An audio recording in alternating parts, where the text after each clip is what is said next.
Hi, and welcome to Virtual Stage Production with 3500 Kelvin.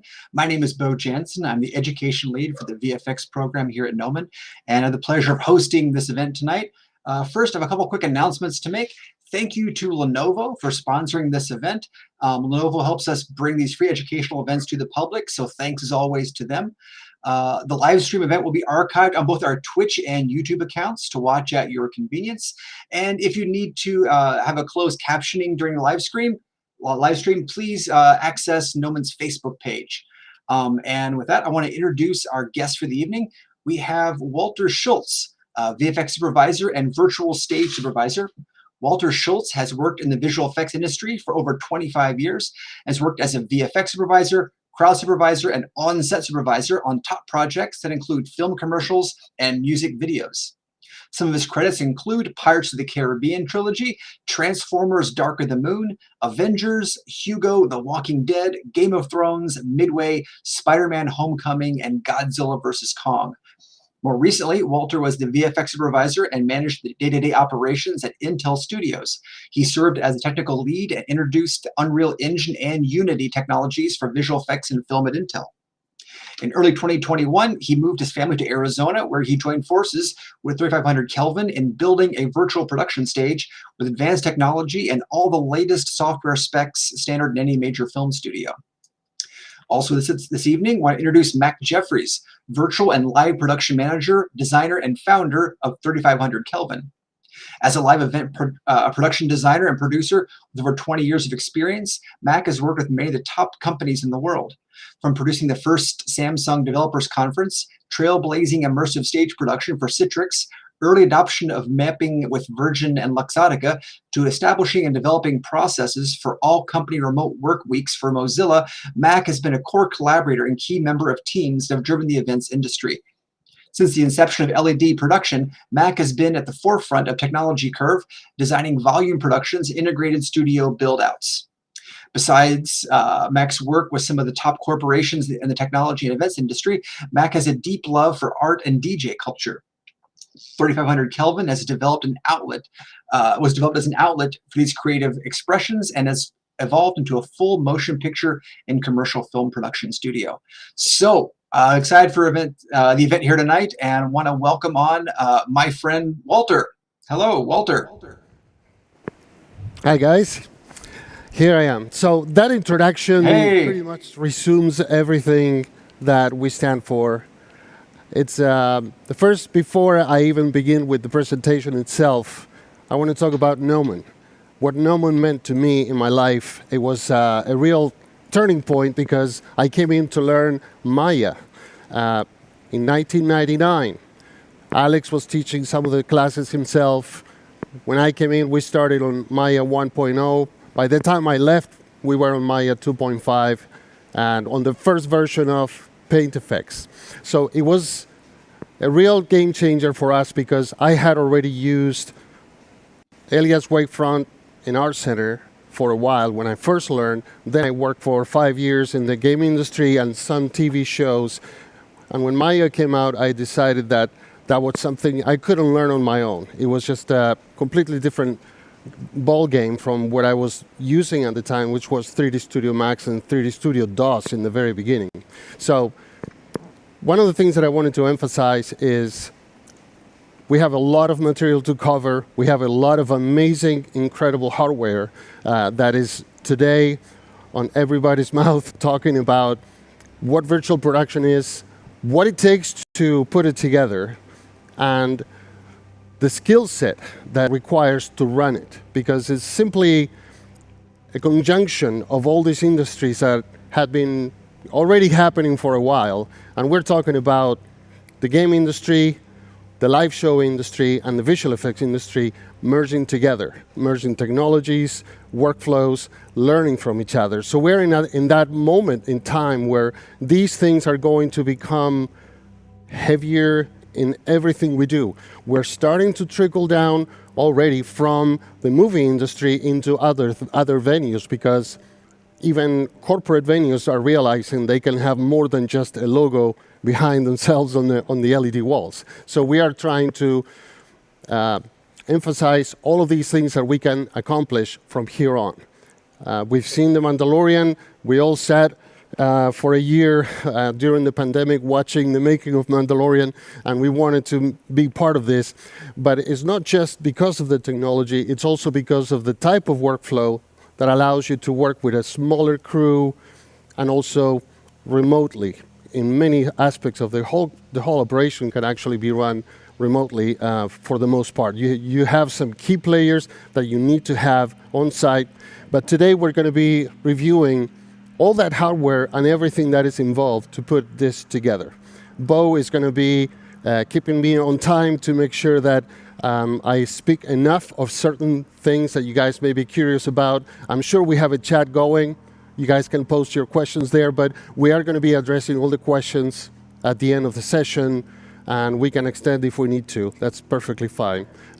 There's a lot of friends of mine that are now currently working at Neumann, people that I knew over the years, people that I came across over the years as I came through, in and out, freelancing through every studio that has made anything significant, like ILM, Pixomondo, Scanline Visual Effects, and more recently I worked with them on Midway, which was a really good success for us. And I was also working on the NCAM integration for the post-vis in that I was the on-set VFX supervisor. So I was working on integrating the camera and extending whatever we had on the set. This magnificent, and it was tremendously big. It was probably 4 times the size of our stage here. And we had an aircraft carrier divided in 3 pretty much set up in the middle of the stage.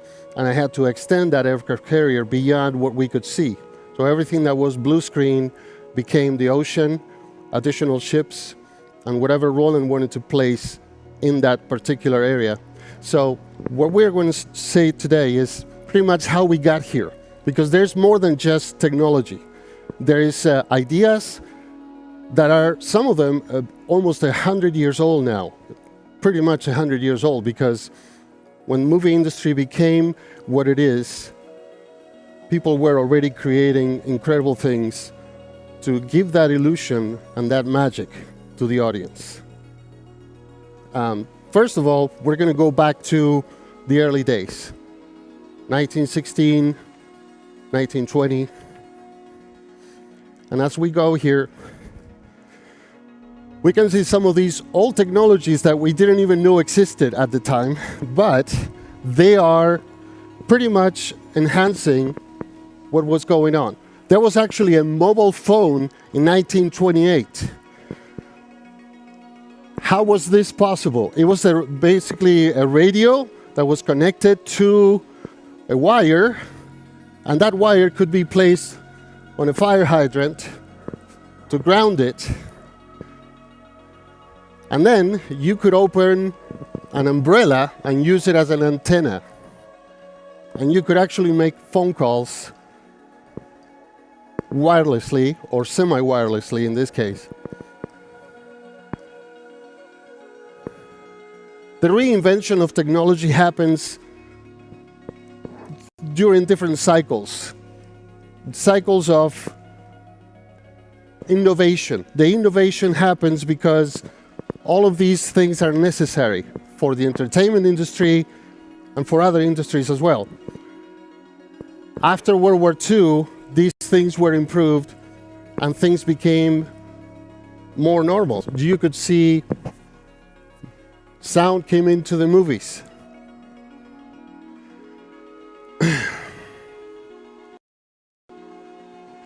Another thing that I also mentioned is when sound came out first, it was a huge problem for a lot of people, the people in the orchestra that were in the orchestra pit playing for whatever was playing on the screen. And a lot of directors and a lot of producers at the time said, sound will never take on, will never catch on. It's just not going to work because the movies were as they were designed, with a live orchestra playing in the theater. And that was not the case. Soon, the industry transformed itself completely. And we started seeing things like this, where we have silver screen projections in the background with live action being shot in real time. This is actually real time. back in the 40s, 50s, was a time of real innovation because there wasn't really any rules that were placed at the time. People were making their own rules and shooting however they thought it would look better. One of the innovations that also changed the look of the film was sound, because you needed a microphone. You needed a boom microphone to capture what actors were saying. The bigger problem with that was that the shadow was being cast in different areas. You could see it in the camera all the time. So they started to obscure corners of the set, hiding the shadow of the microphone in that area. And that kind of gave a big wave into film noir, darkening the areas. But here we can see several examples of old-time movies where they're in the car, we're showing backgrounds on a silver screen from pre-shot film. Some of these were pretty intricate. There is one here that I saw that is actually a roller coaster. There's a lady in a type of a roller coaster, so it's actually a platform that is being moved in real time for her to enhance the motion, and it's really believable at the time.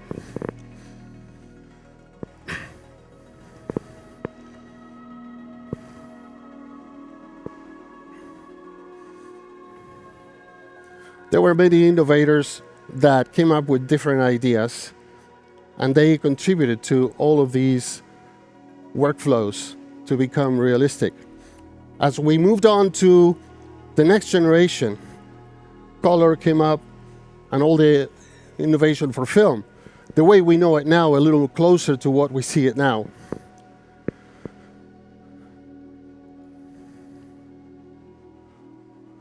So here's an environment with the ocean. The lighting is not very perfect, but for the time being, it was selling the effect. So now moving on to the next slide, the next timeline is we can be in any environment, we can be in any motion type of environment, or it could be still.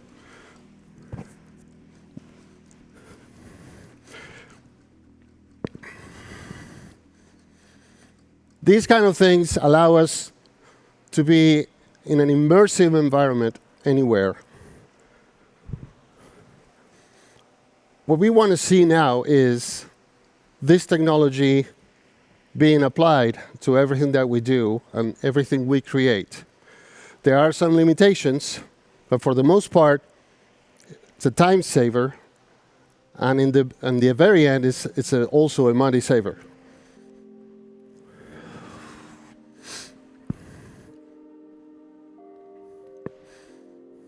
Crowds. Crowds is one of the things that I've specialized over the years, and something that I create continuously with different software. Unreal Engine now is allowing us to go to the next level and create very realistic humans, so we are almost at that point. The next level will be crowds in Unreal Engine, believable crowds in film.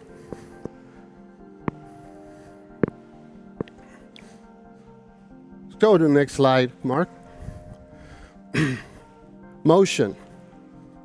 Anything that is motion. These type of workflows are actually a lot simpler to recreate. We've seen some really good examples of train motion and LED panels placed outside that can take you at any speed.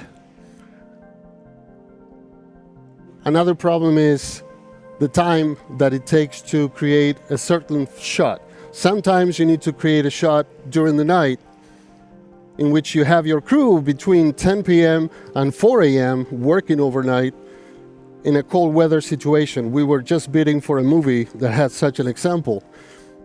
That would really strain your crew to the level of stress and also danger, because you are working with ice, you are moving equipment in a very cold weather with black eyes. You don't really see what you're doing at nighttime, even though you take all the precautions you want to take. In a virtual stage, you can shoot all day long as if it was nighttime, and everybody goes home at night. So these are some of the things that we want to see. When we go to environments, the environments are the most magical part of the virtual stage because it immerses you into another world. That world could be real or fantastic, however you decide to do it.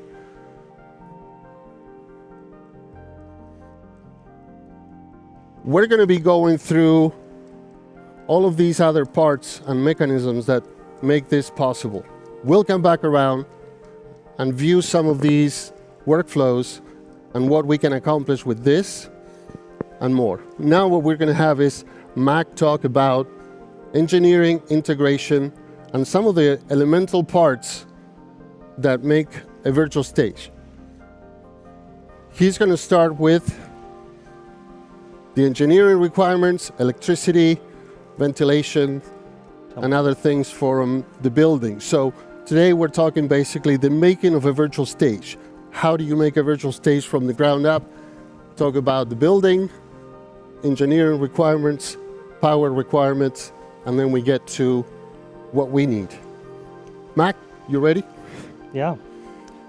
So Walter was talking about the power requirements. So this wall, which is 304, we added another 80, so it's 384 tiles total.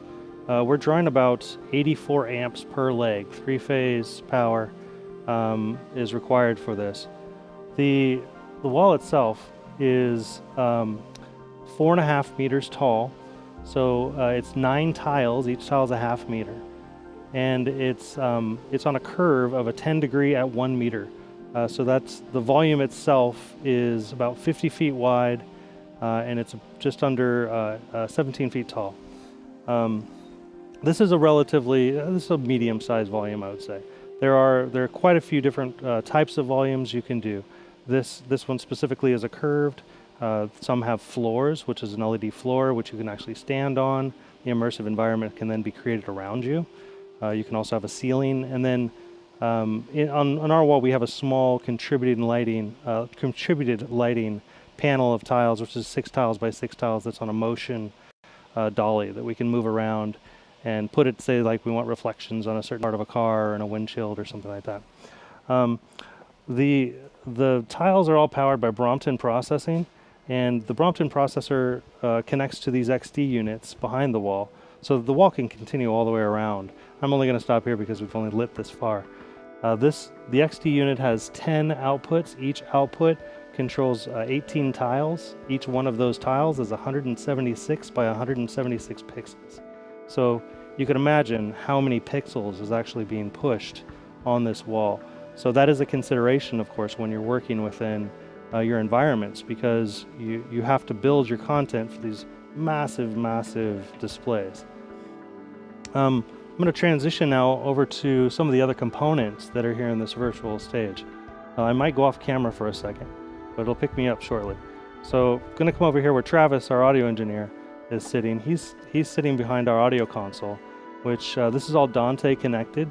So it has interconnected with all of our playback sources, our record sources, all of our microphones. We have our comm, which I'm wearing. That's how I'm actually communicating with everyone backstage and off camera. We typically, on a stage like this, we'd have anywhere from 6 to 20 people that are not just on camera. So you have someone that's managing the LED. You have someone that's sending your content downstream to the LED. You have obviously your audio engineer. Sometimes you have an A2 that's miking people up. Each one of us are wearing a wireless microphone, and then of course we have handhelds and all the other stuff. So from there, I'm going to take it back to Walter, who's over in front of our Disguise and Unreal kind of our corral of media production. Okay, I guess we're on this station now. So where we are now is actually the Unreal Engine workstation, and we have here Kyle, who is our Unreal TD today. Very crucial position. An Unreal TD helps you integrate all the hardware and the software into Unreal, which involves many intricate plugins based on the components that you're using. You could also be using camera tracking solutions like NCAM, Moses Star Tracker, And also, you have to be considering playback. The playback for the content that is going to be happening on the screen can be happening from different sources. It could be Disguise. Disguise is a video server, very, very high-end, that up to about a year and a half ago, it was somewhat compressing software in order, the footage in order to project the entire screen and the entire scale of any screen. But now they have come up to speed for a real production and for virtual production where they are actually 1-to-1 pixel. So that allows us to have extremely good resolution. What I've noticed just from working on virtual production recently is when I worked on NDisplay setups that were based on computer RAIDs and being directly sent into the screens, whenever I brought any animation or I brought any kind of dynamics for plants or environments, even fog and rain, for example, it would really slow down the machines. Maybe that's something that has been, this was actually just last year when I had another virtual stage happening in Fullerton.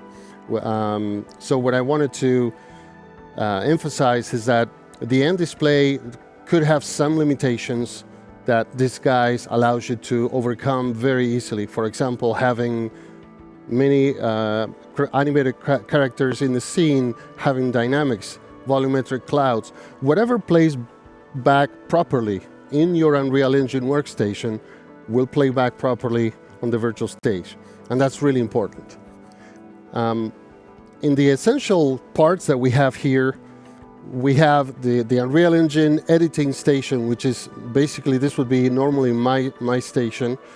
And when Kyle takes care of the integration when we have to run it on the stage. We're running the switchboard, which is one of the software provided part of Unreal Engine. It's actually a default. And this is where you set up your nodes. Can we move it over to this screen? I think we could see it a little better. Sorry, we don't have a direct video feed here, but we have the 3 nodes that we are running on these particular screens. In a minute, I will show the hardware that is needed to run all of these nodes, and it's intricate parts that is going through in order to feed all of these signals.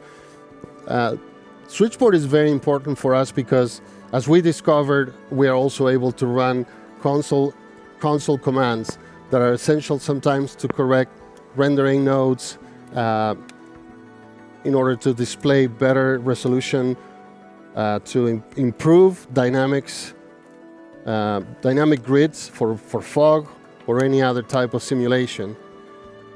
Very soon we're going to be diving more into destruction, destroying things. Unreal Engine 5 is bringing really important improvements on that sense. We're going to be using chaos, obviously.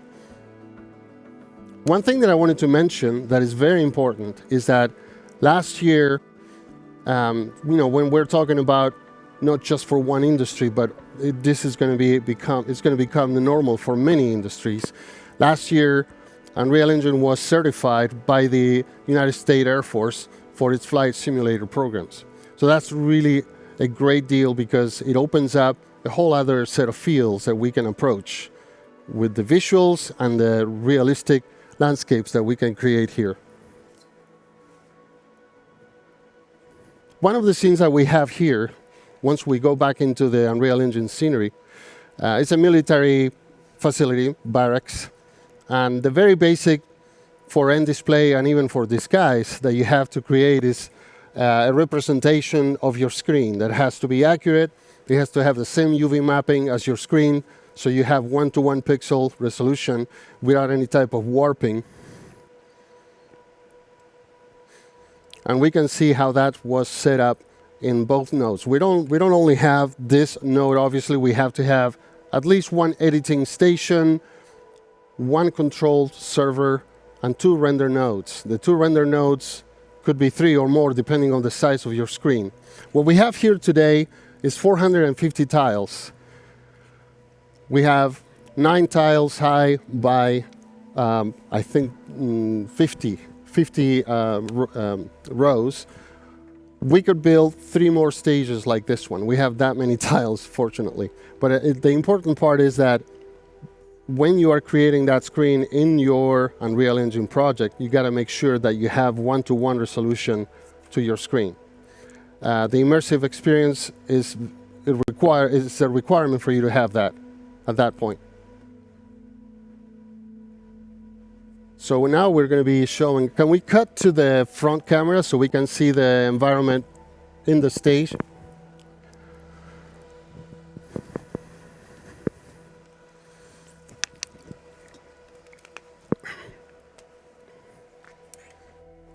Okay, so let's go into the hardware that is required to run this. I don't have light.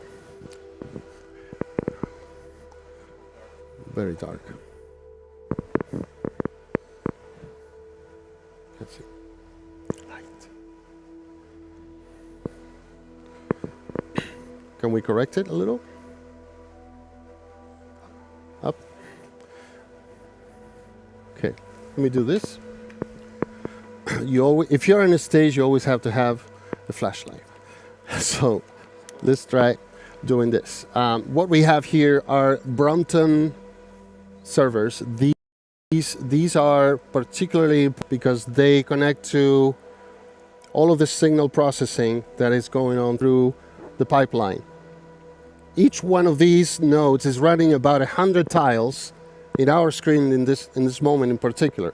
So we have one half of the screen of the cylindrical area, another half, and then we have the straight wall that we added recently. We're going to be making some changes because one of the things that people are experimenting with are different types of shapes for the screen. I've already tried straight wall like a room, like a regular room.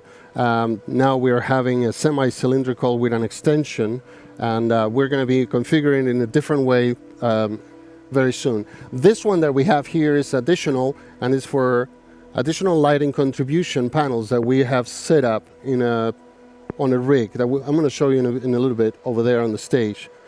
So these nodes are being run by one computer.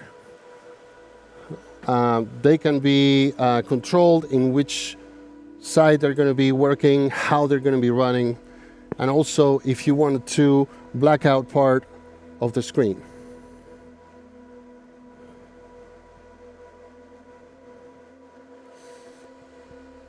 It has been necessary to do this sometimes, trying to fade at the right time and the right moment. I was actually supervising the shooting for the SIGGRAPH integration in the virtual stage, and we needed to fade out at a certain time and a certain moment when the directors required it, and there was no way to program that with blueprints, so we had to just go the old-fashioned way, press the button and turn it off. So now as we go back down here, we're going to see the server and the two disguise nodes. These are the two render nodes that are providing the video feed to the screen from the computers. So these are very, very powerful servers, and some of us in the visual effects world didn't hear from this until recently. I never heard what disguise was, but now we've all learned how it works, and they're quite pricey also.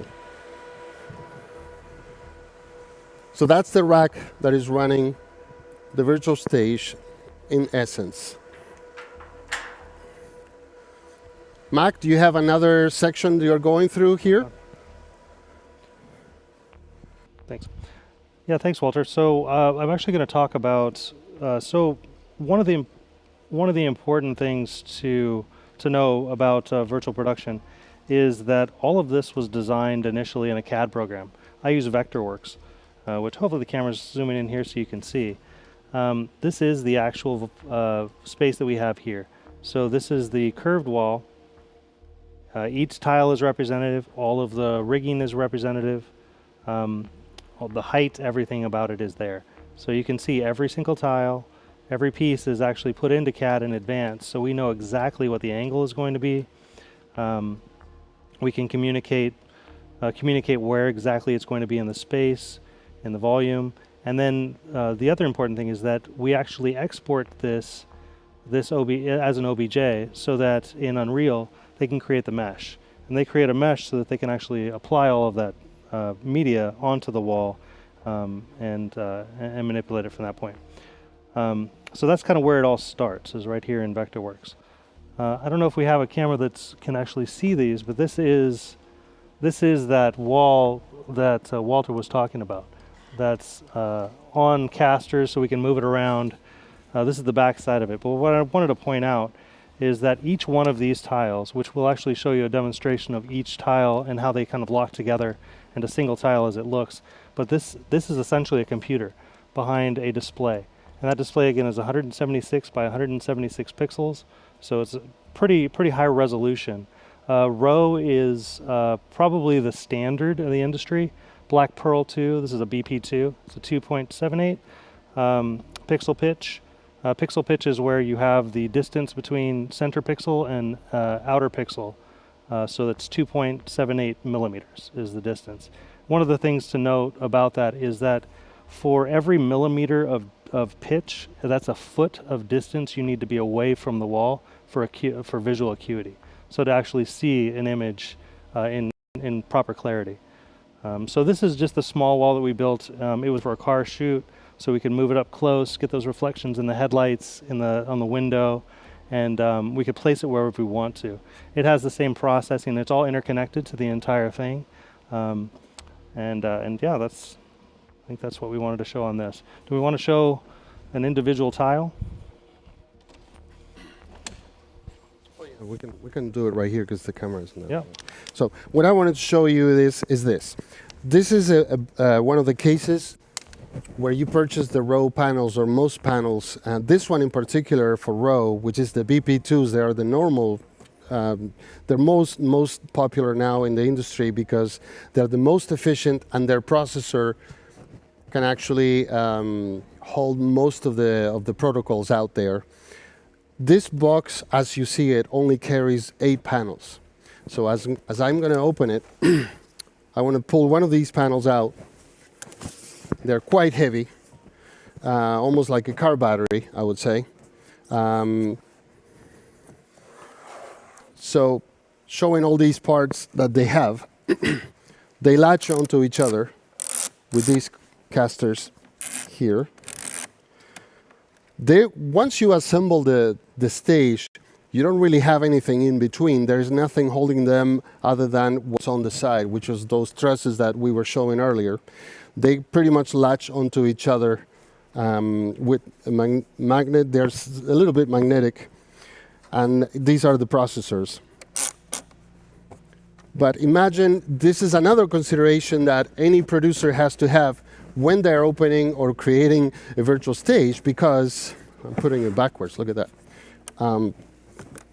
They need to make sure they have enough room to store these cases once they assemble the stage.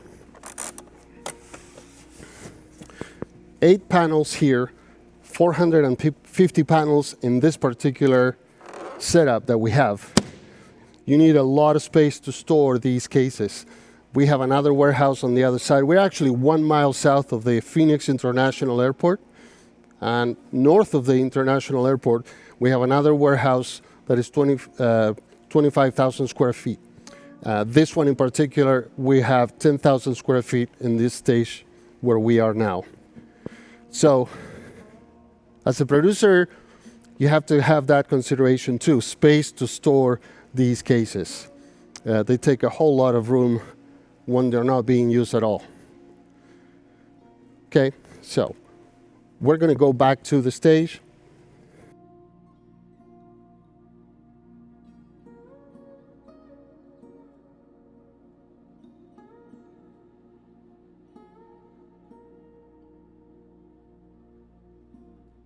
So additional lighting contribution is what we're always looking for. One of the things that I've noticed in most of the demos that we've seen in the last couple of years for smaller stages of not major productions is that I always notice there's a whole lot of lighting contribution surrounding the subject, but we always can tell there is something missing at the front. There are no panels at the front, and I can see that square of slight darkness. So one of the ways that you can get around this is building something like this. Additional panels, placing ceiling panels in order for you to have a surrounding environment and true immersive lighting.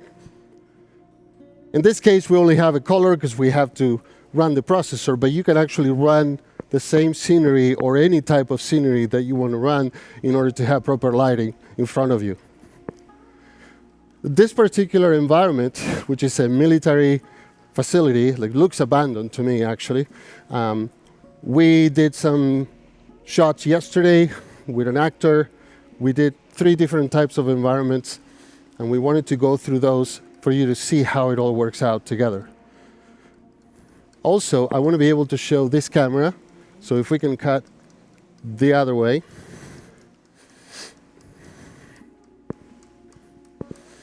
Can we go to that? Are we there? Okay. So this can we bring it back, Alex, this way? I wanted to mention and give a big thanks to the guys from Real Bros, who are local media producers and camera operators. They have all kinds of RoboCams and gears that are really contributing to give us a very good quality of production value, essentially. So thanks a lot to Real Bros, who provided a lot of the hardware, and continuing to work with us here. Here we have a running setup with the camera. Can we get closer to see the start tracker? We have our own start tracker that we just received right here. The start tracker is one of the ways that we can continuously track the camera, positional situation of the camera, rotation, and also if you put it on a jib anywhere that the camera is, you are translating that data into the Unreal Engine scenery to the camera of Unreal Engine. So whatever you do is going to translate properly in the environment being projected. You create parallax. The sense of parallax is what really gives the magic and makes it all happen. The second level of integration is after you have your camera tracking well established and you are avoiding any type of lagging, which is very common in most hardware, it would be the AR integration with augmented reality. You can place objects in front of the subject, and you can also integrate green screen subjects mixed up with the content and the real world actors. Can we go to the military?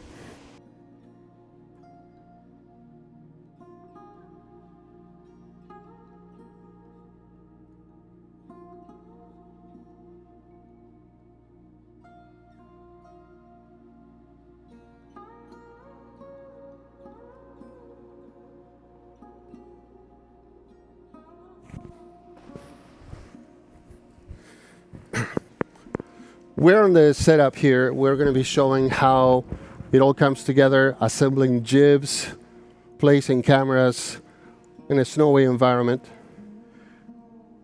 And then we can also bring actors and bring environments. One of the things you have to have in mind is that you have to create the reality also in the live action set. You have to bring in your ground plane, you have to bring rocks or trees in order for you to simulate that depth of field that you require.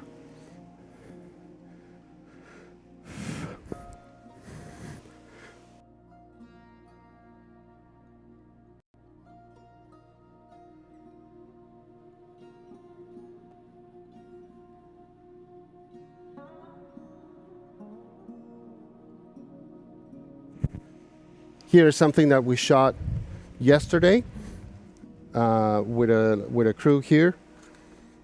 And here are some of the things that I wanted to point out that could be things to look out for, and mistakes and errors and things.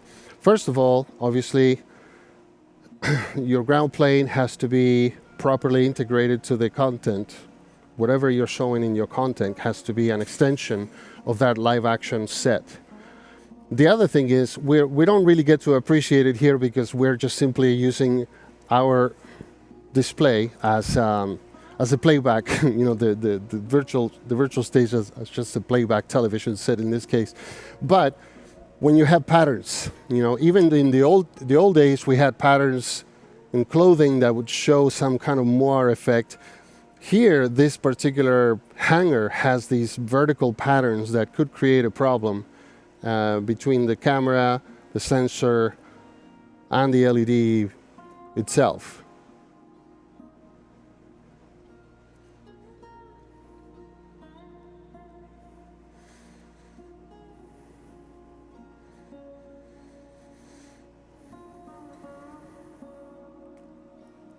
So continuing on, now that we're on this angle here, I wanted to show a little bit of what's behind the scenes on different types of playback scenarios.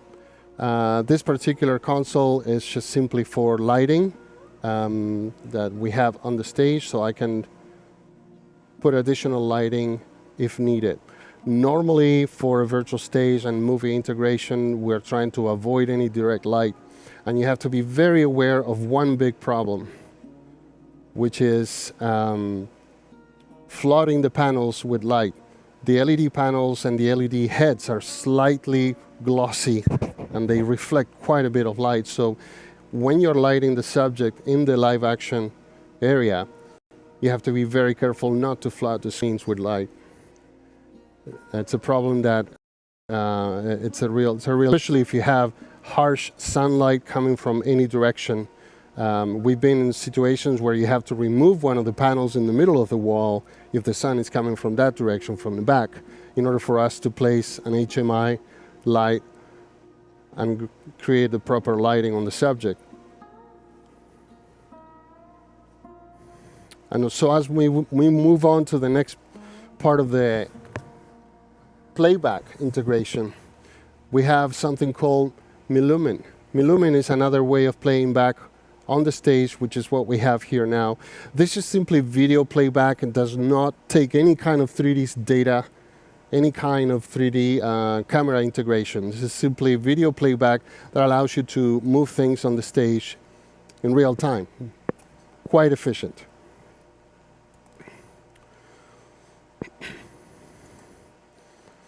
Switching between different scenarios here. Now we have the making of the military barracks and how we were working on that. Furthermore,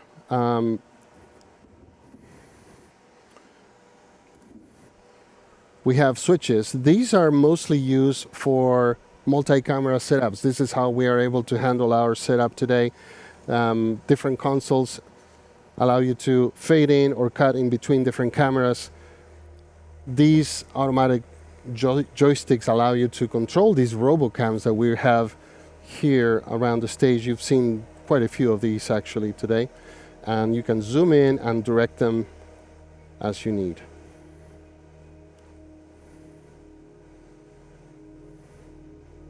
I'm going to bring that back on the stage.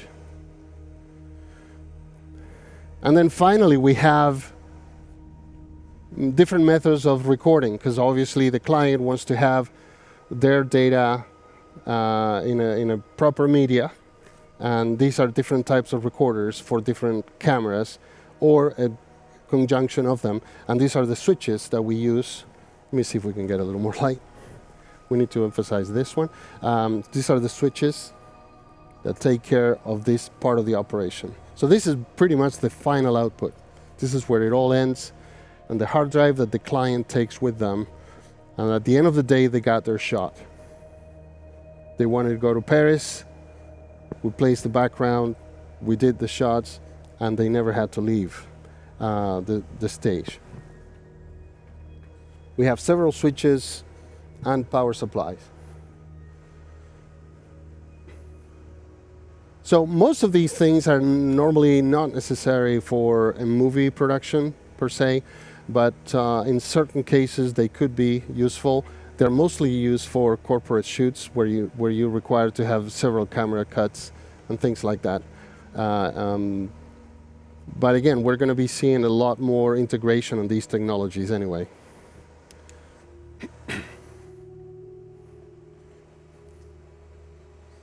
So we're going to go back to the screen, front.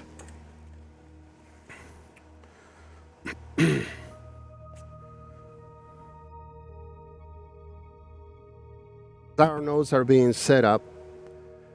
We also shot a different scenario in a spaceship where these characters find some gravity problems with some of the chairs floating around.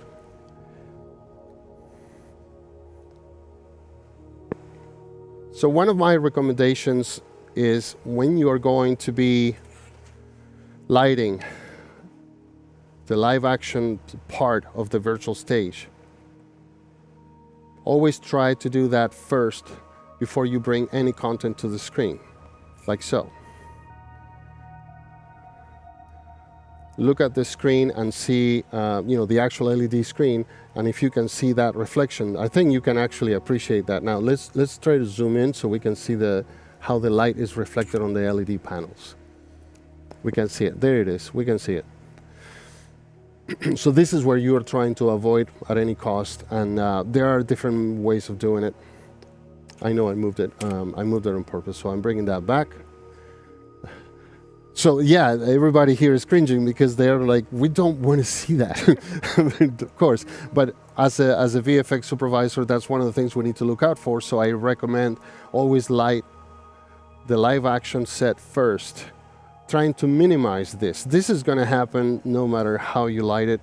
You are going to have light flooding the stage, the LED panels, the LED screens, and I really hope the manufacturers come up with a solution for that, where the heads of the LEDs are not too glossy, and we are able to not worry about this.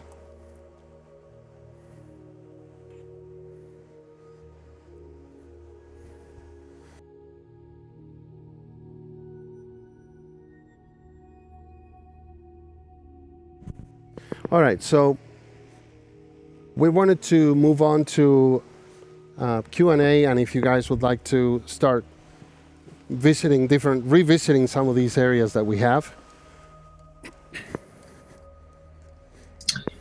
Yeah, we got some questions coming in from the chat. Someone asked, is there a general distance you need to stay away from the tiles before the resolution begins to break down? So how close can you bring your camera into the wall itself? In general, when we are talking about the industry standard now is the BP2s, Black Pearl 2s from Rowe. You got to stay at least 12 feet away before you get into any type of Moiré integration. However, that could happen even if you are away and you're zooming in. Every director will have a choice, but I try to avoid, where am I? Here or here? The right. Every director has their own opinion about prime lenses versus zooms. I recommend zooms because you gotta have that slight softness into the lens that avoids the Moiré. It'll save you a ton of time because a prime lens locks you into a particular distance. If that's what you need for your shot, that's perfectly fine, but you gotta plan in advance. And different lenses have different results. Also depends on the camera that you're using. If you're using a Sony Venice, if you're using a Panasonic or a Dragon or one of the red cameras, they all have different sizes of sensors. And as you know, the sensor has a very intricate ratio in order to create a Moiré with any kind of pattern, not just LEDs. Yeah, the other thing to note about that is we're using Super 35s on most of these cameras. And we actually have optical low light filters on them, and that does help quite a bit with dealing with Moiré. Yeah. And I was standing about 12 feet. In terms of your exposure, I mean, does it also make a difference if you've got a dimmer image on the wall versus a brighter image? I don't know. Is Absolutely. that bringing to account? Absolutely, yes. Last year, I did some experiments with nighttime, and it was a terrible situation because we had a ceiling that we could actually lower, with obviously motors. And that takes a whole lot of engineering and a lot of money to be able to do that. So planning ahead of that, I wanted to do a horror night scenario, very blue, dark night, and even with the panels at 100%, we just could not get enough light to obviously integrate into the subjects. And the cameras could only do so much before we got into any noise patterns, artifacts. So my advice, my personal advice, because I've tried nighttime, is do day for night in a virtual stage. Day for night is possible because you're not going to be, unless you're, obviously you're not going to have harsh sun. It could be a moon, but you can also simulate that really well. But you should actually try to do that technique. Yeah, capture as much as you can with Yeah. lighting. The other thing, this is only 200 nits. Right. So these can go up to 12, I don't remember, 1200 nits, I want to say. So Can we do that? We can't go the entire wall at the moment just because Power actually the considerations. Yeah, power consideration. So we just moved into this space, and we have only installed 100 amp 3-phase. The next phase is to install another 200 amps, which would allow us to take this wall to max, and that'll also allow us the power headroom to install the wall and actually extend this wall. I'm sorry, the ceiling, and extend this wall all the way out. Yeah. Another thing I wanted to mention is the size of the volume is not really very relevant unless you have a large set piece to fit in there. If you have, the bow of a ship to put in there, then you are going to need a larger screen, Or a train 10,000. car, like we were talking about. A what? Train car. Oh, a train car, yeah. If a train wagon, if you have to bring it in, then you do need to have a larger volume, because this is really a volume. And it also surprises me sometimes, this is very new, but we are always talking about square footage when we should really be talking about cubic feet. Then you really know how big your volume is. But I think it's going to happen with time. With enough time, that'll happen. We'll get used to the cubic measurements in order to understand what I can fit in there. So having a larger studio, a bigger studio, maybe allows you to create some bigger productions that require set pieces that are very big, but not necessarily in the integration part of things, because once you get beyond the content, beyond the wall, the content gives you that scale that you need. So it's really not that important unless it's a requirement of the physical production in the virtual stage. Yeah. Are there any other sort of things you found in terms of at what angle can you shoot the wall? I mean, as opposed to being, very perpendicular, how oblique can you be? And what about maybe distance of subject to the wall? I mean, do you find that is it better to have the subjects, everything more in the center as opposed to close to the wall? Do you notice like lighting, unnatural lighting shifts as you get close to the wall? Yeah, absolutely. You have to. There are different things that I've tried. The snow environment, when you have a lot of light, you think that you're going to have a lot of really good immersive lighting that will contribute to the subject. The problem is that it's very, very plain, and you can't really separate the background from the foreground. Obviously, now we're already integrating lens encoding into the 3D tracking, and Unreal Engine is reading all that information. So we're no longer doing double blur, for example, because we used to go into a certain distance with the focal distance, but that was not necessarily what was going on in the content. So we were doing a double correction, giving us an inaccurate picture in the end. So that 12 feet we were talking about, that actually is where you want your subject to be from the wall. The other thing is several of the lenses we're using here do have a very narrow depth of field, and that helps a lot in kind of one, dealing with a Moiré, and then also just giving you that kind of that sense of presence and that sense of depth. Yeah, we actually have the marks here. These are the markers for 12 feet. So that gives you somewhat of a circular area where the camera can move around. The oblique situation, yes, that's another thing, and it all depends on the type of panels you're using. The BP2s are pretty reliable on that, but some other manufacturers I found out that you start seeing strange colors or mix, so not ready for prime time. But everybody's working into improving that, obviously. But the BP2s are pretty good in that sense. Obviously, you can't get too close to the wall because then you get these patterns. In fact, bring that camera back. We can bring you. Help me push it forward a little bit, so they can see it from going the off side. axis. Okay. Exactly. No, exactly like it is. Go in the same angle that it is. Yeah, that way. So bring the camera closer, and see it from the side. All the way as close as you can get, Alex, on this, so you can see the pattern, where you start seeing the pattern. Yeah. So and how that looks. we're right now about, I would say, just about 100 and almost 120 degrees off axis. Mm-hmm. So obviously you're never going to end up in that situation, but and this is a standard ENG broadcast lens, so it's nothing's happening within the lens. You're seeing just a straight image.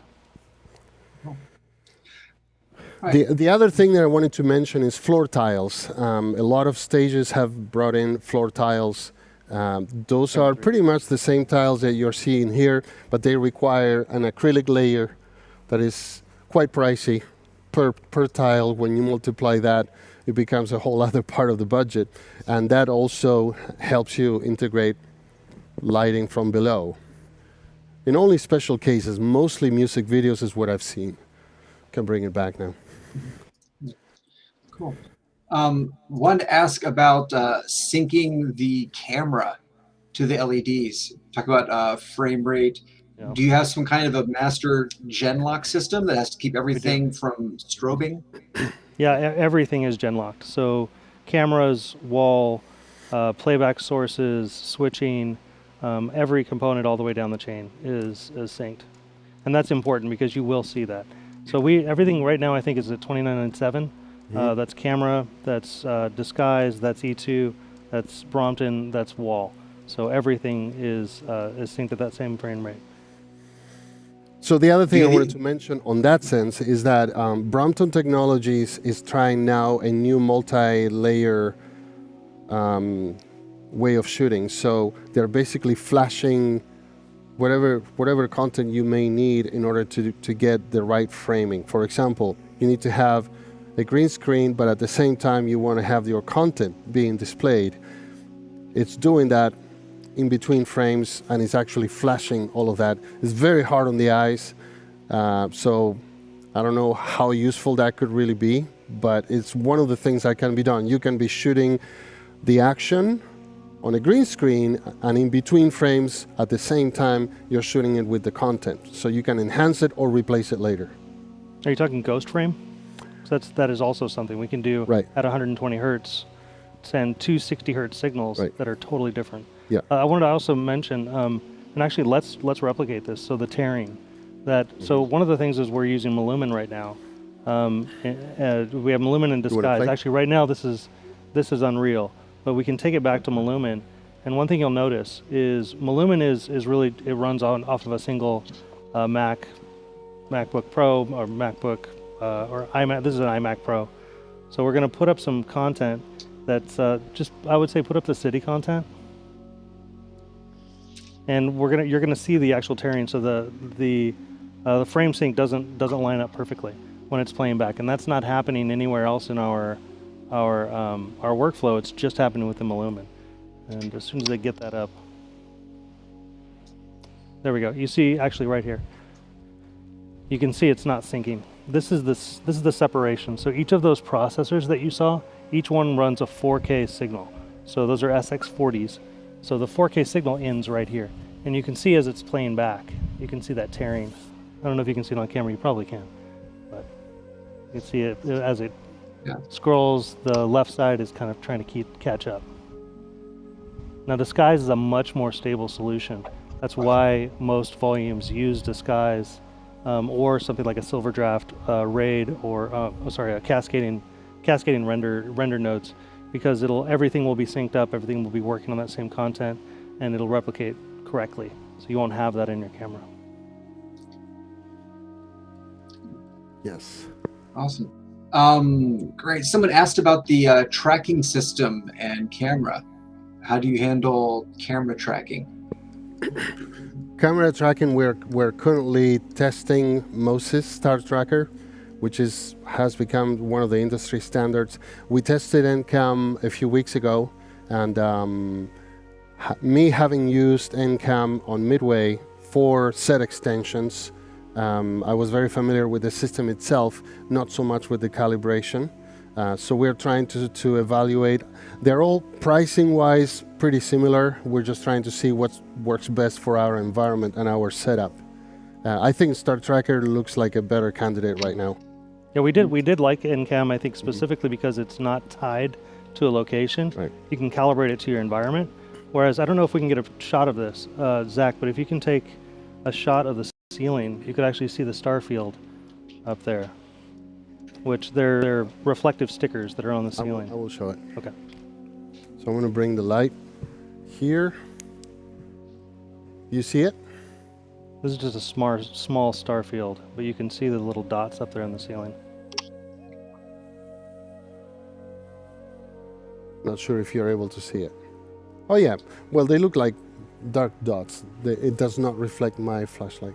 But anyway, those are reflective stickers that the camera is reading. Here is one of the sheets. So here's the sheet. They call these the stars, obviously, for Star Tracker, but they're just basically reflective material that you peel off and you stick to the surface. Depending on the size of your stage, the height of the ceiling is the type of stickers you're going to be using. They have 3 different sizes. If you're going to be setting up on the floor, very likely you will use the smallest size. This is a medium size, and what we are using up here are large. They're about this size because we have a 29-foot ceiling in our case. It's funny, Walter. Yeah, they don't hear this, of course, because this is a comm, which I have in this ear. But some of the guys were back there, that's $50 because each one of those sheets is printed out. The material that's a $50 sheet. So. Well, it was the last time I checked. Yeah. Things have gone up since virtual production has become more popular, curiously enough. So I also used Stipe. I used Stipe when I was working for the SIGGRAPH Park integration on the Keynote.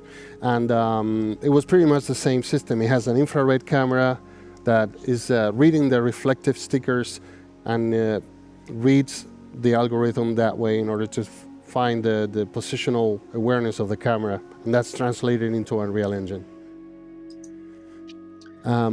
Anything other than that, I believe the best way to really integrate is to use surface detection, which is used in AR. I've actually created a few apps in Unity where I can actually read a surface, place any kind of subject or element there. It could be a 3D element, it could be a point cloud, and it'll stick to that surface. So I'm really keen to believe that soon we're going to have better integrated camera tracking solutions that will just read any environment that you have by simply moving the camera around and building point clouds. That's what I think. Yeah. Cool. We've had some questions about atmospheric and simulating dynamics in real time. How much can you push this in Unreal versus having to comp things in post?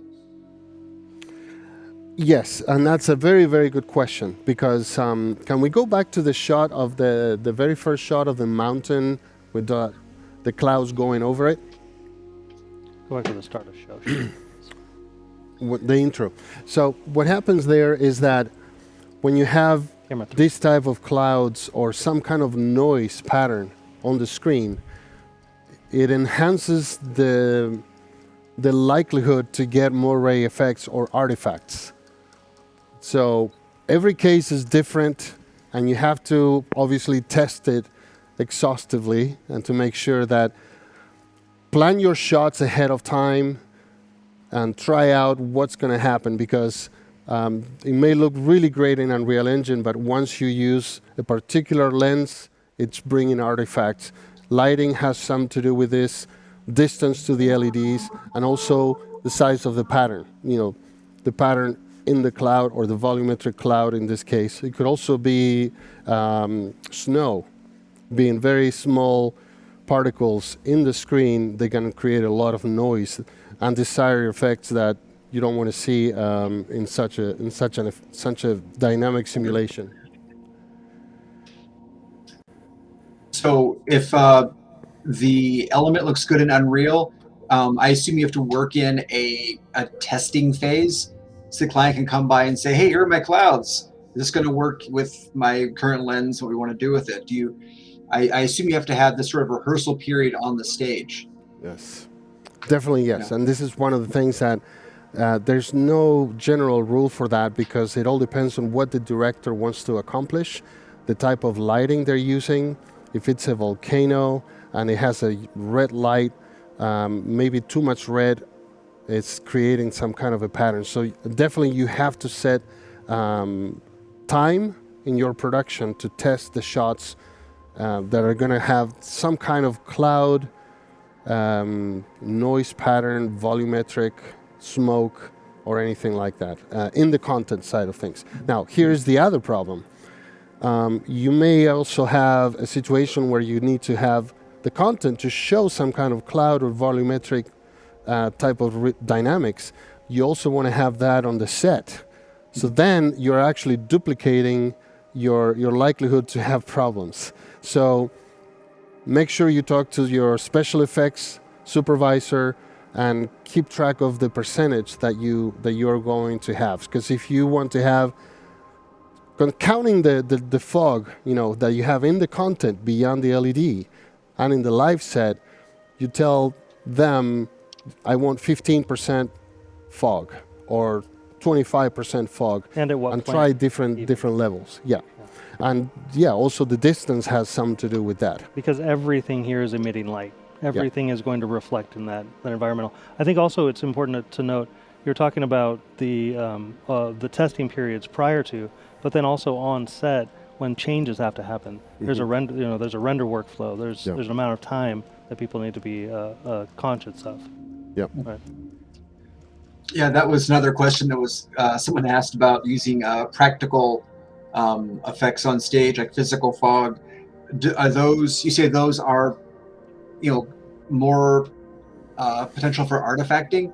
You can get more, problems with having on-set effects. Are there any other kind of effects you found that are, can be problematic? Or at least need experimentation?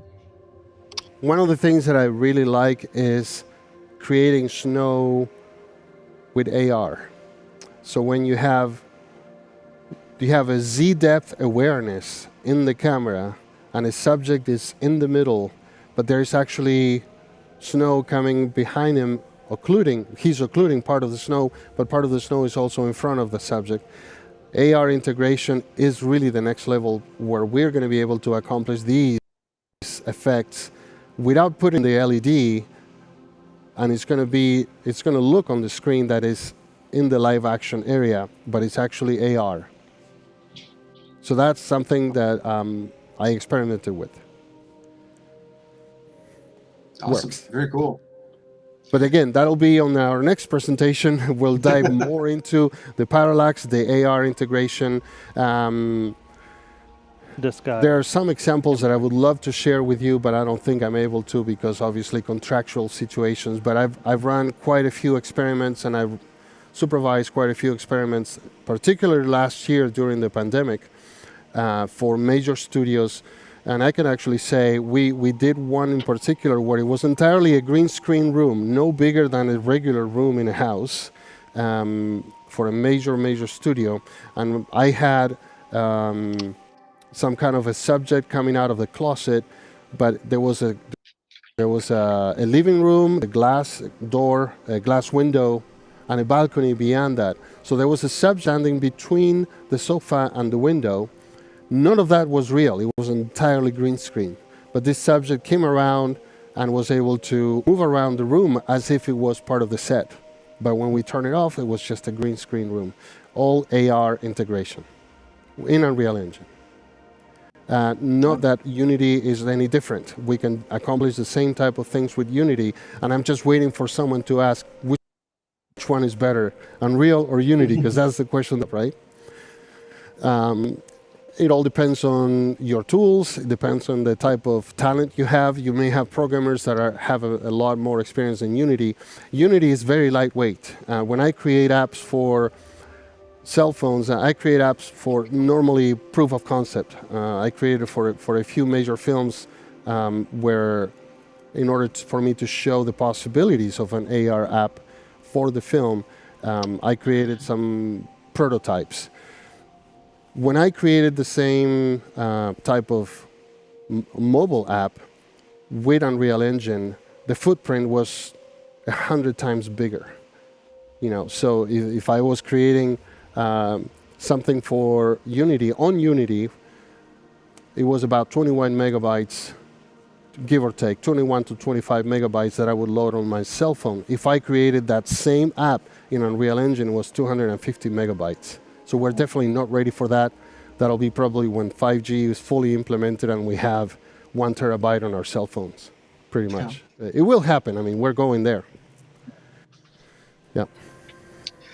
Well, I think the one question also, people are going to ask here, they asked, how much does it cost to build this stage? Under the price tag behind all this equipment. Yeah, that is the problem that a lot of the industry finds, and one of the reasons why I wanted to try a different approach, because pricing in LA for a virtual stage is going anywhere between $80,000 to $100,000 per day on a stage about this size, sometimes with less hardware than we have. We are able to obviously provide that much, much less because it's just a different place and a different situation, a different state essentially. So policies are different, taxes are different, sales tax, and that's another thing, because when we approach Nomen, I was surprised. You are surrounded by some of the largest stages in the world, and you don't have access to that. So I'm very glad that we were able to provide this open house for you, pretty much. Yep. Cool. Let's see, a few of the questions came in here. One was looking at the specs on the servers. You're looking for the spec on the servers? Yeah.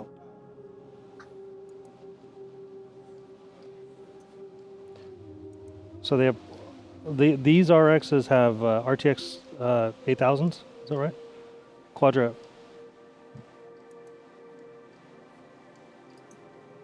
My disguise engineer is actually telling me everything in my ear. Yeah, give him a mic if you would. Mark Barber is our disguise engineer, and he's going to hop on here in a second to walk you through all the specs on those machines. All right, these disguise RX servers, these are the original RX servers. They have the RTX Quadro 8000 computers, Intel Xenon CPUs, SSD RAID arrays, and they are designed specifically to send video over IP via 25 gigabit IP cards, IP chain through. We're using a Mellanox switch with it's like a 250 gig backbone or something of that nature. The disguise unit itself has two 25 gigabit Ethernet cards and 10G ports, 1G ports. It's got it all on there.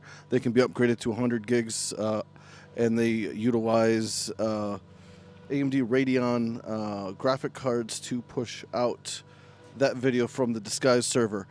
In the disguise ecosystem, the Genlock is handled at the disguise server. So the disguise server is Genlocked to the main system. The RX nodes are not Genlocked. They're just sending 10-bit video over IP to using the render stream plugin, which is another disguise thing in their ecosystem. I'm not sure that anyone else uses the render stream system to pass information. There's a few other media servers that utilize Spout, and there's another one that escapes me right now. Oh, very cool. Let's see, just a couple other questions we had trailing in. Again, encouraging the audience, anything else you want us to ask, please let us know in the chat. Be happy to pass this along to the guys here. Someone wanted to know about the front lighting. You talked about that this is not a full 360 enclosure. So, and you have the one small panel. Is that enough to handle the front lighting? I mean, how do you handle the missing part of the 360 drum? Yeah, you want to have a wraparound set, right, with a small opening for you to bring things in or out of the stage. But obviously, that is obviously costly, requires more power, and you have to have certain considerations when we talk about heat, because these panels, when they're running fully in full brightness, you can feel the heat pretty far away. So more panels requires more power, more AC, and but there are hardware. And there are a lot of ways, I think, to get around that. There is a lot of ways. So this is one of the ways that you can get around that, is by creating these mobile platforms and additional panels that we were showing you here. That is one way to overcome that obstacle of having not enough contribution on the front. You can also use like a sky panel or Gemini or something that has a good ability to adjust lighting, color, and temperature. So those things, as long as you're adjusting to what your content is, you can replicate reality.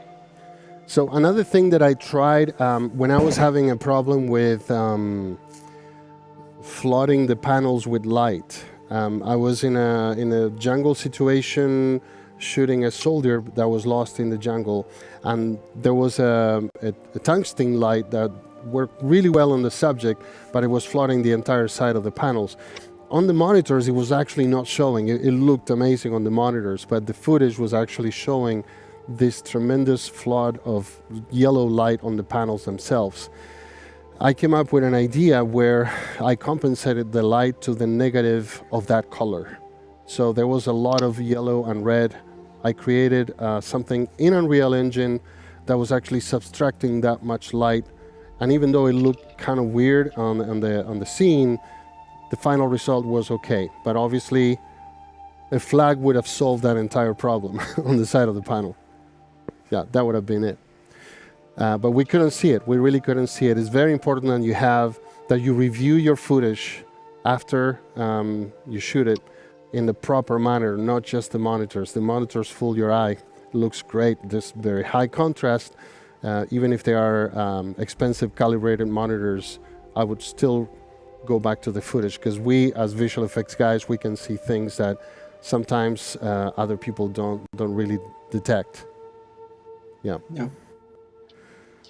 So there is a question, what percentage of lighting do the panels contribute to the subject lighting?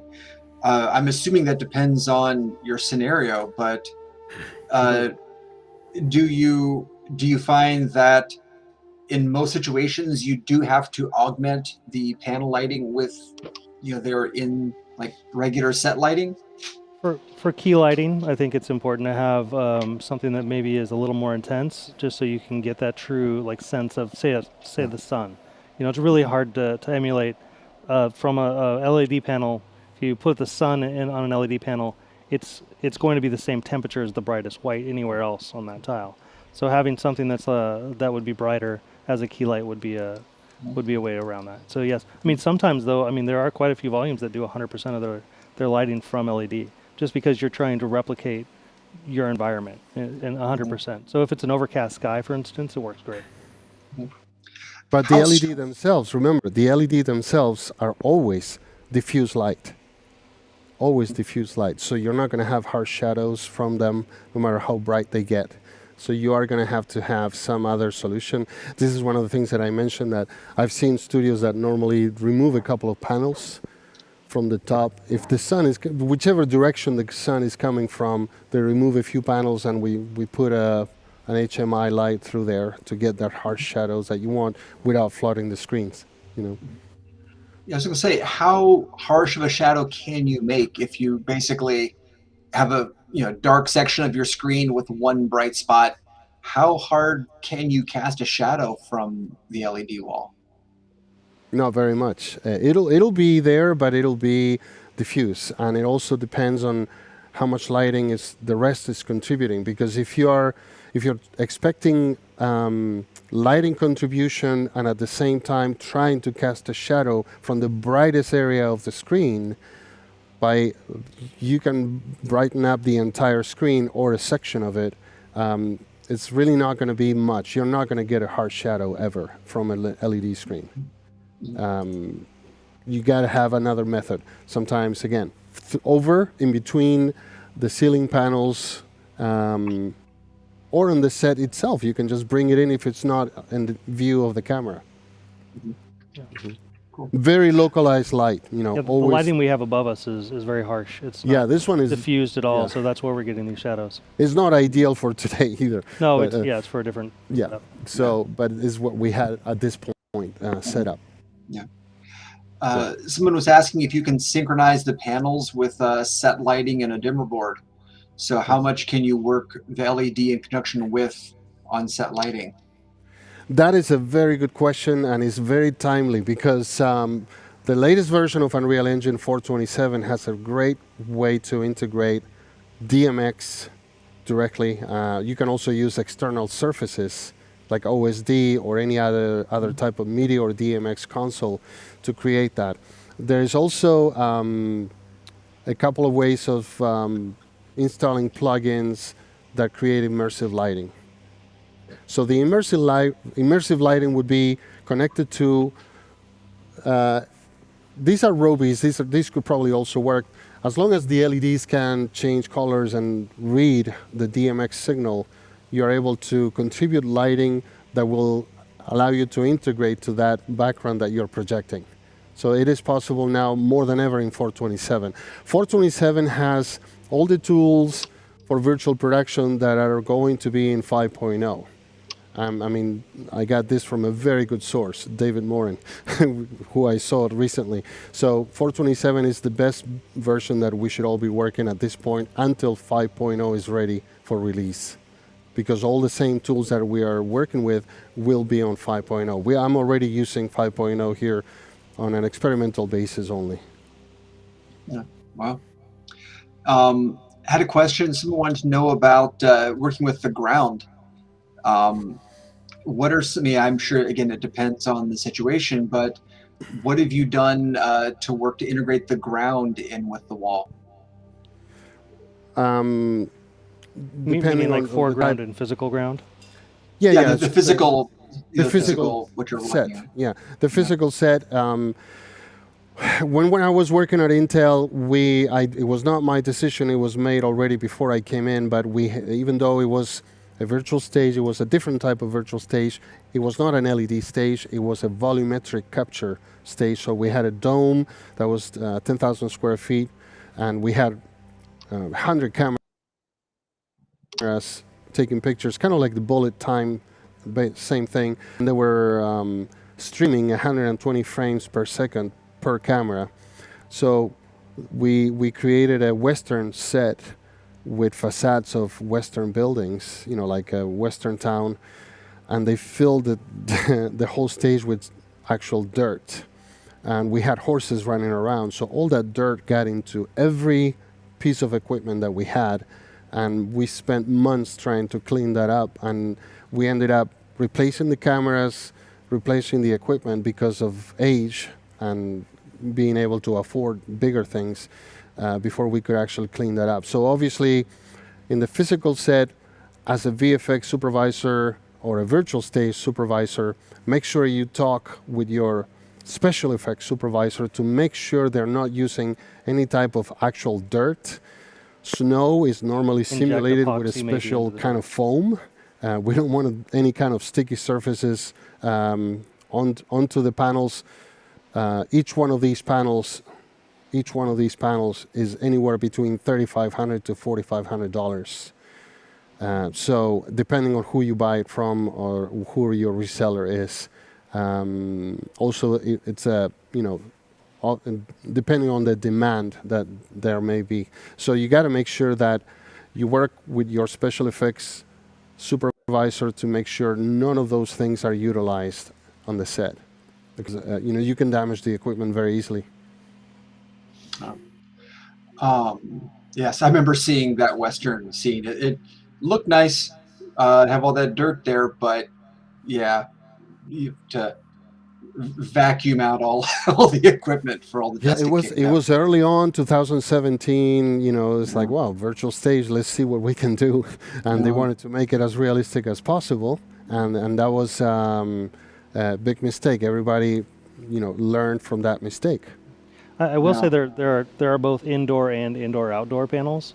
So most outdoor panels that would be more applicable to a situation where they would have real dust, or even taking them outside.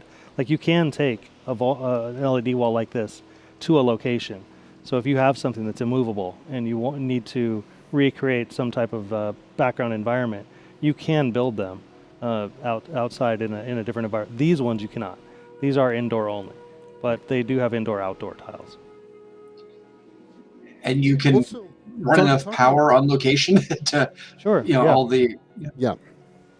I mean, if you want to see, when you look at some of the latest shows of U2, they have massive walls as tall as these. They look like, they take a lot of LED panels on the road. Yeah. And those are, again, outdoors. And these are, again, the BP2s. They are the Black Pearl 2 because of the 2.8 millimeters of the size of each pixel. There's also BP3s, BP5s, right, and BP7s. So for a larger volume, if you are going to build a huge volume where you need to bring the Titanic in, or a portion of it, you're going to probably have to go into a higher pixel pitch, like BP5, depending on how big that is. It'll be brighter, you'll get more contribution, but you're also further away from the physical set in order to accommodate that. Yeah. Had a question about the dynamic ranges of the panels. Suppose you want to have a very bright spot in one area and another area under shade. Can you recreate that? Assuming light spill, can you keep? How do you control potential light spill from the panel, from the wall? From one panel to another, you mean? I think the question was if you wanted a more contrasty lighting scenario, with one area being lit very brightly, another being shaded. Is there an issue of being able to control the? I'm assuming it's kind of general light spill around these.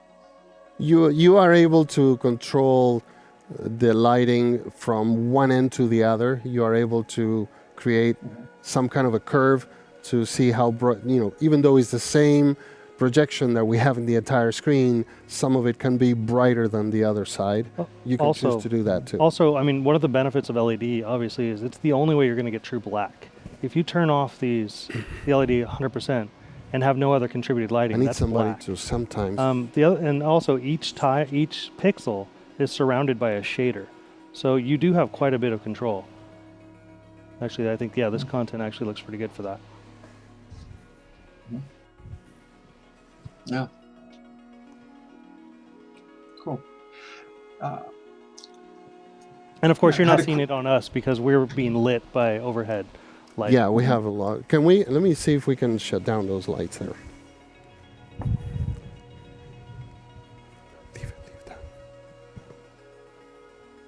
This looks like Santa Cruz Mountains.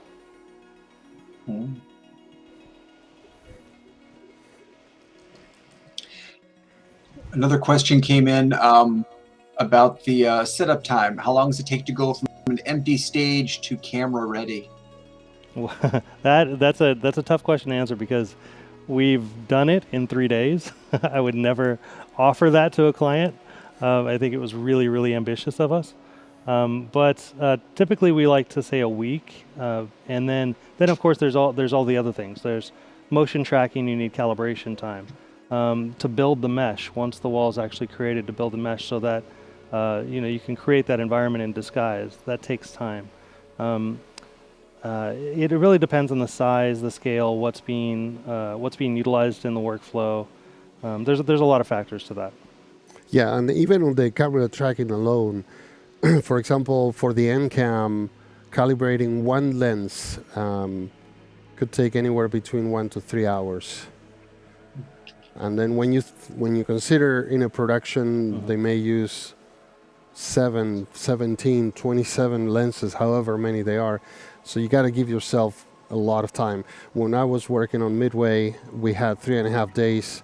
The technicians exclusively calibrating every lens that we could probably choose, because Roland wanted to try different things. So we have to have every lens in our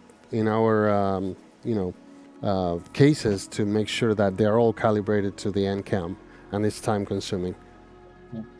And also to give you an example, Orbital Studios, which has been working, I think they've been building that studio now for 6 months, give or take, and they're getting ready to shoot Snowfall if they haven't just started. But it was nearly 6 months for them to build that out, so it takes a long time.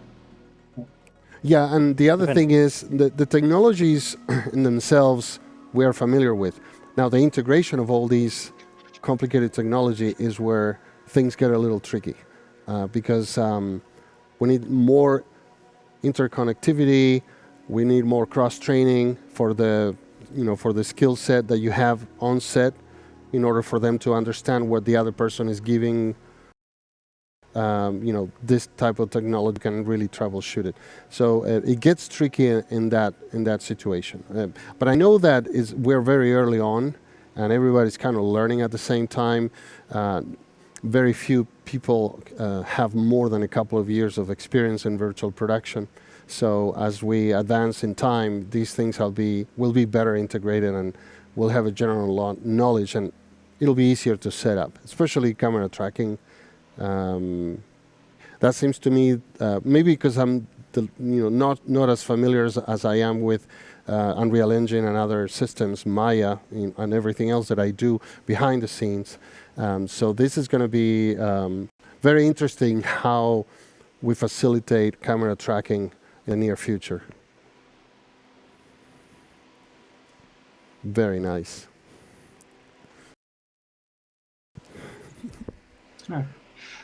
Someone wanted to ask about the cost effectiveness of replacing trans-light backdrops with LED panels. So, maybe as opposed to just cost effectiveness, kind of differences between lighting with trans-light backdrops versus LEDs. You're meaning like say projection backdrops? I'm assuming so, yes. LED is a bit more expensive, but again, this is the only way you're going to get those dark contrasts. So black, a black screen or a silver screen for projection, it's very, very hard to get those high contrast levels. I mean, we have contrasts of 20,000 to 1 on LED, whereas projection, that's nearly impossible unless you're controlling every bit of light. The cost, although projection is less expensive, LED provides a lot more over time ROI, because obviously we don't have to replace a lamp on a projector. We don't have to worry about the environment being, blowing a lamp or something like that. So there's a lot of things to consider there. And then comes the questions about potential employees. Like, first off, are you hiring, and what kind of skills are you looking for? You think it's Always, important yes. for to basically what kind of skills would you look for in someone applying at your studio? I think one of the biggest things we look for is cohesiveness. So how they mesh with the team, because everybody comes in at a different level with different experiences. You may not have had a lot of experience in this environment, but you bring an experience that we may not have, and especially coming from Nomen, you're working on some of these applications and some of the technology that's really far out there, and that's a heavy benefit to our team. Yeah, we're always looking and always hiring. We'll entertain anyone that's interested, and we welcome people to come out and come down, schedule some time with us if you want to test some things out, work through some demos. Yeah, maybe we could set up some kind of a field trip for them to come this way and have a couple of days complete workshop, virtual production, hands-on. That would be interesting. Yeah. But I think Unreal editors, people that are focusing in those environments are very important to us. We're going to need a lot more people when it comes to that. Yeah, one of the interesting things about Unreal TDs is that you can also do it remotely. I've done quite a few things, pretty amazing things remotely. Recently, I went to visit my family down in Argentina, and I actually brought a laptop that was my secondary laptop where I did not have massive software, for example, and I was working remotely from way back there in the south, LA, my computer in LA, and there was virtually no lag. So what happened was in one of my trips back from the airport in Peru, my laptop was zapped and the hard drive was killed. I didn't lose everything, so the next time I'm just going to work remotely and bring a secondary laptop that doesn't have anything installed in it. And remote is possible in Unreal Engine, content creation, content editing, especially when we're talking about multi-stations, and those workflows are becoming more common now. Yeah. Now, do you typically, how much of the sort of art department, your VAD, do you produce in-house versus the clients bringing that to the table?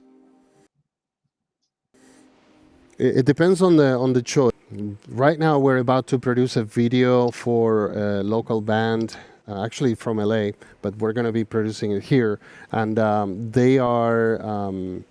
they're not creating their content. They just brought what they had. So I'm actually integrating that into Unreal Engine, replicate. They had an image which was 2.5D image. It had some 3D in it, but most of it were regular planes with images that look like an environment, like an open environment. So what I'm creating is integrating that into the Unreal Engine and recreating the environment in the real 3D, so we can have different possibilities to work with that.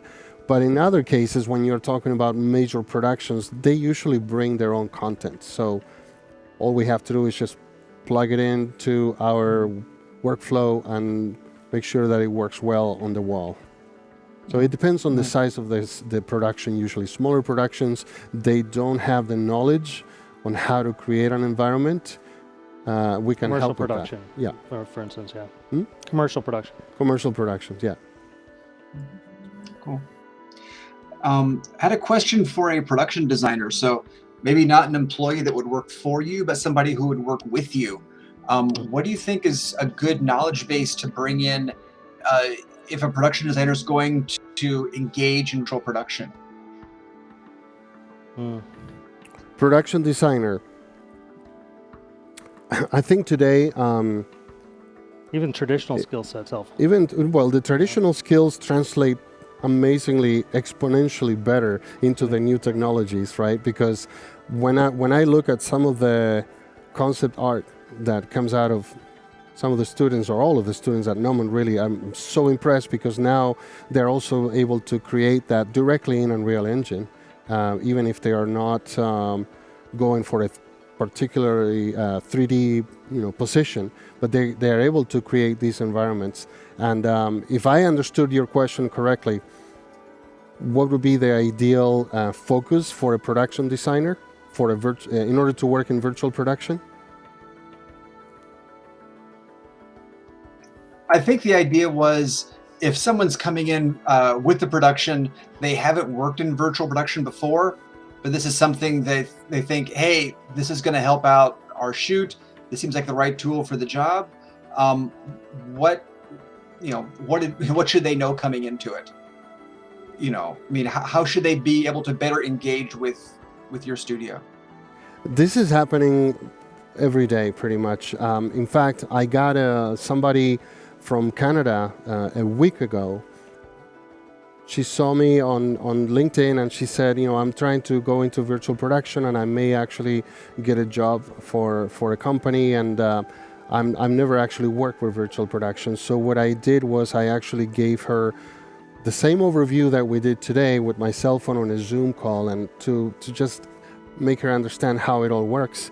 And yesterday she communicated that she got the job, because I said to her, you know, communicate what it is that you're really trying to do and to accomplish. Your skills are going to translate no matter what. And this takes me to another point. Production has always been known to be a race to the bottom, right? The cheaper, the better. And that's not always best for the industry and the best for the artist. So I posted something on LinkedIn a few times already that says talent cannot be coded. You can only code much, a workflow or other things. So as a Neumann student, you have something that cannot be purchased or coded or taught. And that talent is unique for you to create. So it's very important that you understand you are bringing the value to the studio. The studio doesn't make you a better artist. You will learn from your colleagues and friends, which are going to be the best asset you will have in your career. Most of us have come across, you know, in the industry a couple of times, like Bo and me, for example. We worked together a couple of times over the years, and that is really your best asset, to have your colleagues that you can bounce ideas with, that you learn from, and value the artist. You know, that's really what I wanted to communicate for the students of Neumann. Walter, I think it's also, this is a good opportunity maybe to talk about Previs. Yeah. Because that is, I mean, a production designer works in Previs. You know, you have to be able to communicate what you're going to do. And working in Unreal, working in Disguise, being able to Previs. Disguise is nice because within Disguise Designer, you can drop all of those things on your mesh. So you can build out this entire wall. You can build out the floor. You can put in all your props, everything in there. And you can see how your cameras are going to work. So you have a lot of ability to work in that traditional sense of a production designer. In that Previs environment. So being able to communicate that in advance, not just those static images that we're accustomed to. It's a pre-post vis that is all merging together now. You know, no longer anybody can say we'll fix it in post, because it's the worst thing you can actually say. You know, we should stop saying that, because if you are having to say that, you did not plan properly in advance. Because now we're able to visualize all these things ahead of time very easily. You know. Oh. All right, very good. I thank you guys for your time. This is an amazing, you know, amazing setup you have there. We appreciate you sharing it with everybody, and thank you for your words of wisdom. You know, beyond just the technical expertise you bring, thank you guys for the wisdom that you shared here with our audience. So, I think let's go ahead and wrap this up. We'll call it a night.